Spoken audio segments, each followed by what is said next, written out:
1, 2, 1, 2. Eh bien, bonsoir. Je crois qu'on va doucement démarrer. Donc, c'est une table ronde. On va passer 2 heures ensemble. Donc, pour un moment historique. Une école d'architecture, une école d'ingénieurs très liée à un territoire très urbain et une école d'urbanisme. Donc, en gros, une formation pluridisciplinaire pour une fonction qui ne l'est pas moins. Il me revient de vous accueillir au nom de la mairie de Paris, de la ville de Paris, dans ce beau lieu du pavillon de l'Arsenal. Donc personnellement, je suis très très heureuse de voir cette salle comble. En école, ça me plaît beaucoup ce mot programmation stratégique. Ça me plaît beaucoup parce que moi je pense que l'un des trucs les plus rigolos que j'ai fait dans ma vie, c'est de travailler sur la prise de décision. Et en matière d'objets, on va dire urbain, architectural ou autre, la chose la plus difficile à faire, c'est de consolider la prise de décision dans les phases amont, de façon à ce qu'après, quand on est normalement dans le déroulement de la solution à la question posée, les grandes bases, l'agenda, le coût, le délai, le niveau de qualité, et surtout, qu'est-ce qu'on veut faire, pour qui et pourquoi, ça ne bouge plus. Il n'y a plus que les solutions qui bougent. Et ça, c'est vachement dur.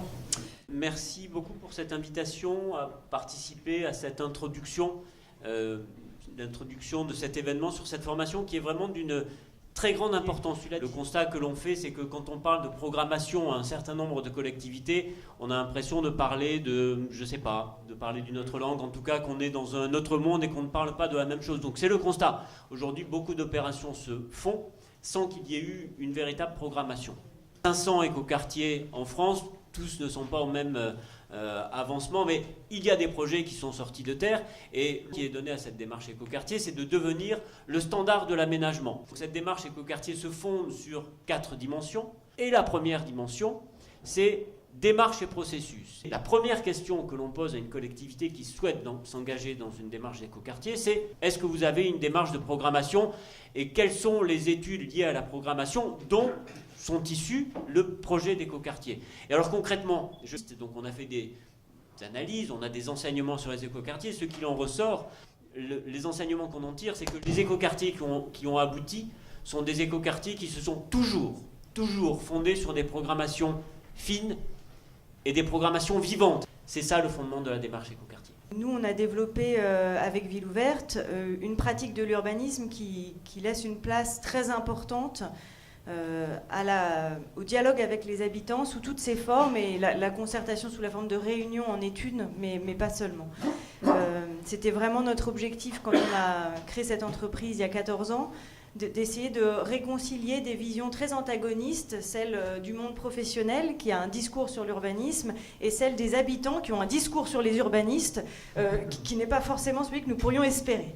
Donc on a avancé avec cette pratique de la concertation et on s'est dit que si on voulait réellement pouvoir permettre aux habitants de s'asseoir à la table du projet, alors il fallait leur donner les moyens de réfléchir avec les outils qui étaient les nôtres. Et donc on voulait absolument apporter de l'expertise. Parce que ce qui nous a beaucoup frappé, c'est que le moment de la programmation était le moment où on se posait les questions fondamentales du projet, qui étaient pourquoi on fait ça ?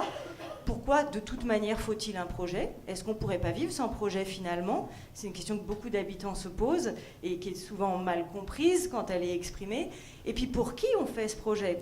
On trouvait que finalement, c'était ça les questions que les habitants portaient et que le moment de la programmation permettait de les porter ensemble. Pour avoir une pratique qu'on a appelée programmation participative et que d'autres ont aussi imaginé ce terme-là, donc c'est toute une profession qui concomitamment se dit qu'il y a ce besoin-là. Et c'est vrai qu'il a de plus en plus rejoint des aspirations de la commande publique. Donc moi je suis urbaniste de projets urbains et c'est vrai que la programmation je la reçois comme un programme.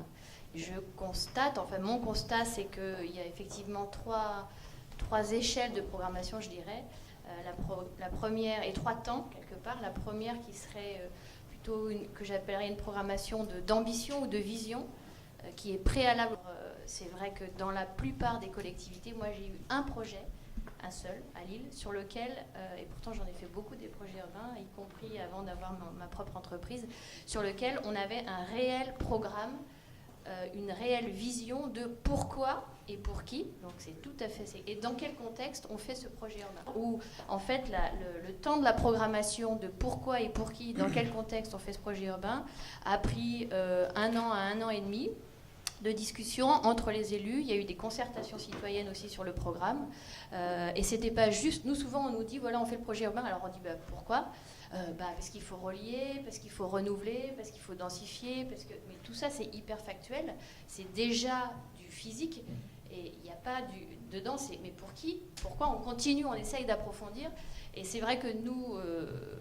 dans les projets urbains, je pense qu'on est meilleur quand on ne pose pas les questions et les réponses. On est meilleur quand on nous pose une question et quand on arrive à justement trouver la meilleure manière d'y répondre. Alors, pourquoi est-ce que les promoteurs, tout d'un coup, s'intéressent à la programmation? Eh bien, c'est justement dans le cadre de ce type d'appel à concours, Réinventer Paris, mais qui, en fait, se sont essaimés bien plus rapidement qu'on ne le croyait, et où la programmation est devenue un enjeu clé. Et pourquoi elle est devenue un enjeu clé? Parce qu'elle est devenue la manière relativement simple pour un promoteur d'avoir ce cachet d'innovation. On constate que l'ironie, c'est qu'au départ, les promoteurs ont investi ce champ-là parce que c'était facile de faire des éléments un peu innovants et pour faire plaisir à la ville de Paris sur ces sujets-là. Mais, en fait, aujourd'hui, c'est devenu un élément capital. Et je vais vous prendre 2 exemples. Premier exemple, CEMAPA Brunzo. Le grand appel d'offres sur 150 000 m². Donc là, déjà, on parle sur des tailles qui sont quand même plus importantes. Et en fait, la programmation est en partie libre sur ce projet. Donc, demande aux promoteurs de définir par eux-mêmes quelle est la programmation. Deuxième élément, vous avez peut-être vu que durant le MIPIM, jeudi soir, Bouygues Immo était particulièrement heureux parce qu'ils avaient gagné, à travers Urbanera, 360 000 m² sur Porte de Charenton. Comment ils les ont gagnés? Ils les ont gagnés sur un élément de programmation assez étonnant, c'est en disant on va faire le cluster de art et économie numérique à cet endroit. Or, historiquement, j'avais l'impression que qui est en charge de définir les positionnements territoriaux des villes, des territoires, c'est pas les promoteurs. Donc là, il y a quand même un changement qui, pour moi, à mon sens, est assez radical dans ces 2 exemples. La question qui se pose ensuite, en effet, donc la question c'est quelle est la place de la puissance publique dans cette définition-là. Moi, quand on entend Bouygues en parler, je leur ai demandé expressément, je demandais à Yann Aubry, je lui ai demandé expressément, est-ce que c'était dans le cahier des charges, dans le plan guide, ou pas? Et il m'a dit, ça n'était pas dans le plan guide. Donc en fait, là, la dimension de contrôle va venir après ça, et c'est tout d'un coup, la puissance publique se dit, bon alors, qu'est-ce que vous, promoteurs, pouvez me proposer? Et hop, je prends la chose qui m'intéresse avec toutes les ambiguïtés qu'il peut y avoir. Donc ça, c'est un élément important. Et ce qui est derrière ensuite, alors pour les personnes qui, dans cette formation, il y a quelque chose qui est assez intéressant, c'est que alors qu'au départ on avait, nous, promoteurs, un rapport finalement un peu de domination et un rapport un peu de condescendance vis-à-vis de la notion de programmation, parce que pour nous c'était de l'innovation washing, c'était une manière d'être innovant, mais en fait en étant un peu comme ça méprisant vis-à-vis de ce genre de sujet, quelque part. Là, au contraire, tout d'un coup, quand je demande même chose à Bouygues Immo, donc quel est exactement qui chez vous a fait cette programmation sur les arts numériques avec toute la présentation Homer qui a été extrêmement poussée, etc. Et comment le montage est derrière?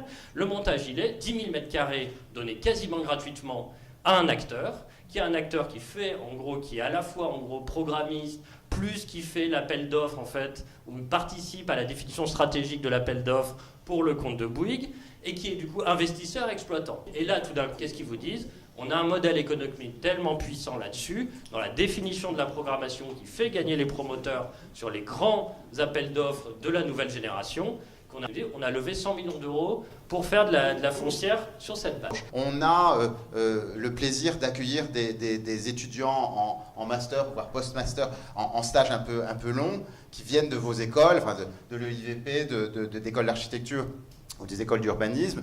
C'est vrai que demain, après-demain, ça sera intéressant d'avoir des diplômés de ce programme des prog, parce qu'ils auront peut-être justement, à travers leur formation transversale, des choses en plus de leur formation initiale à nous apporter. L'enjeu pour nous, c'est quand même de positionner la programmation, bien sûr, à un niveau stratégique, et pas de la programmation opérationnelle. Donc, c'est plus le sujet.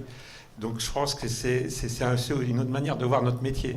Et nous, quand même, le vrai sujet par rapport à tout à l'heure, c'est quand même comment former des professionnels au niveau de la maîtrise d'ouvrage, au niveau des AMO et des maîtres d'œuvre, capables dans tout le territoire de mener des démarches de programmation. Parce que l'enjeu actuellement, c'est qu'on a un traitement inégalitaire. On a des endroits où il se passe des choses très bien parce qu'il y a des acteurs structurés, formés. Et à côté de ça, dans 90% des cas, on a quand même une faillite de maîtrise d'ouvrage, d'AMO. Donc là, il y a un vrai enjeu d'égalité des territoires par rapport à des compétences et des savoir-faire.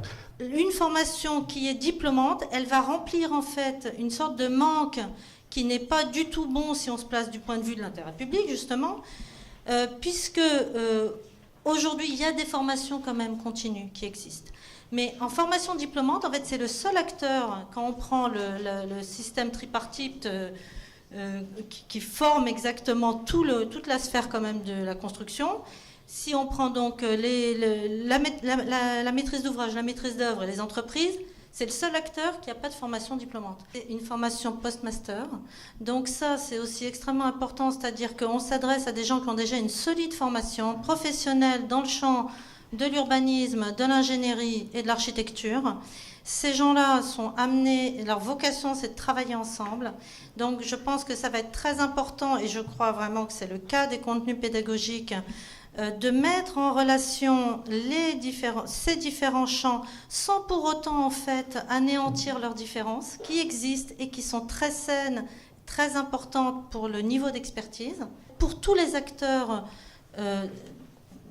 que ce soit les acteurs, les collectivités, etc., il y a là une occasion importante de monter en compétences.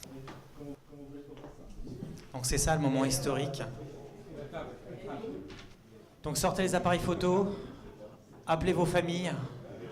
Le monde change ce soir. Alors pendant les signatures, je vous propose d'applaudir tous les intervenants donc, ce soir.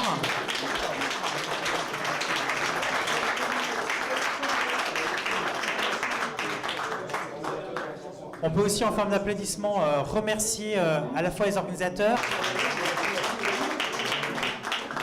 Et n'hésitez pas à diffuser l'information sur cette formation dans vos réseaux.